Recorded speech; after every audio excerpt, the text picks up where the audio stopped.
Mini case study of an international provider of adult education. Background. This paper is a case study of a distance learning program aimed at equipping non-English speaking adult immigrants in Australia with language skills. The program is known as the Adult Migrant English Program, AMEP, and is founded on the premise that English is a foundational skill for participation in the economic and social development of Australia. This paper provides details about the informal program, including its target audience, contents, course schedule, motivation, resources, and the evaluation criterion used. Target audience. AMEP targets immigrants as a special population of non-English speaking adults in Australia. The program is open to participants of different genders, races, and nationalities. Students enrolled in the program were required to have passports and a visa to stay in Australia. Those who met this criterion were free to register at the local office in Sydney, but those who were outside of a 50-kilometre radius were automatically exempted from this provision. Instead, they were advised to enroll in the distance learning program. Sponsoring organization. Navitas, which is a global education service provider commissioned by the Australian government under the Department of Home Affairs, sponsored the above-mentioned adult training program. The organization has a history of providing support to charitable organizations that have an educational focus. The firm's vision is to be the leading global education service provider, and its values are centered on having a conviction for this purpose, a drive for achieving collective milestones, and a demonstration of rigor for enhancing professional reputation and credibility. These values are enshrined in its core purpose, which is to transform lives through education. Program description. In a catalog or brochure, the AMEP program could be described as a foundational course for immigrants and refugees willing to learn English.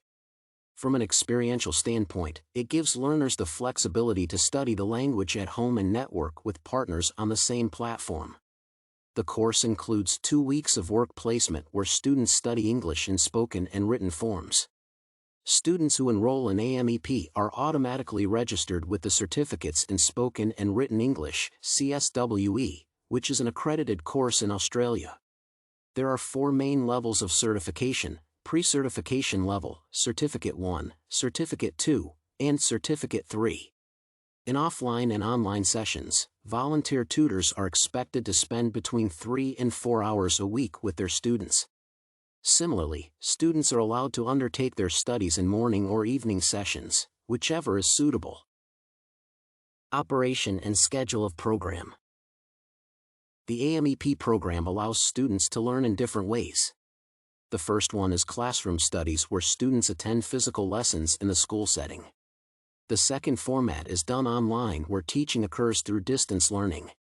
These sessions have a teacher who interacts with learners through a volunteer tutor scheme whereby proficient English speakers volunteer to teach adult students in English proficiency. The Language Proficiency Program is a free 200-hour course where students are expected to be motivated to attend 4 class sessions in a week. In both online and offline study formats, students can learn full-time or part-time, depending on their schedules. Upon completion of the program, students are expected to have learned the language skills needed to secure employment in Australia. Resources. Given that AMEP is delivered in online and offline modes, digital resources are central to the program's success. This format includes provisions for enabling students to access the internet, digital library resources, and learning equipment. At the same time, the offline mode is conducted in public libraries where students and teachers interact in focus groups. The course also offers bilingual support to immigrants who do not speak English as their first language. Evaluation. An overview of the above-mentioned program shows that it is struggling with staffing challenges. Particularly, a shortfall in the number of volunteers and absenteeism in some class sessions emerged in a significant number of cases. Additionally, it was difficult to ensure that students attended class sessions regularly because of work or family commitments. However, student materials were widely available to anyone who wished to access them. This is because they were available virtually and each student had access to a computer and an internet connection. Overall, the program shows promise in bridging the educational gap that immigrants experience when coming to new countries, and it could act as a template for other organizations that have a similar goal to succeed in this endeavor. The lesson learned from this evaluation is that a give and take between students and teachers has to happen if such educational programs are to succeed. Comparison.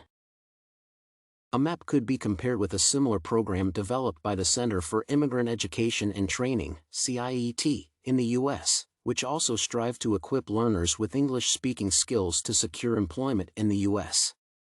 However, the main difference between this program and AMEP is its scope. While the latter has a national appeal, the CIET program is statewide because it is only based in New York.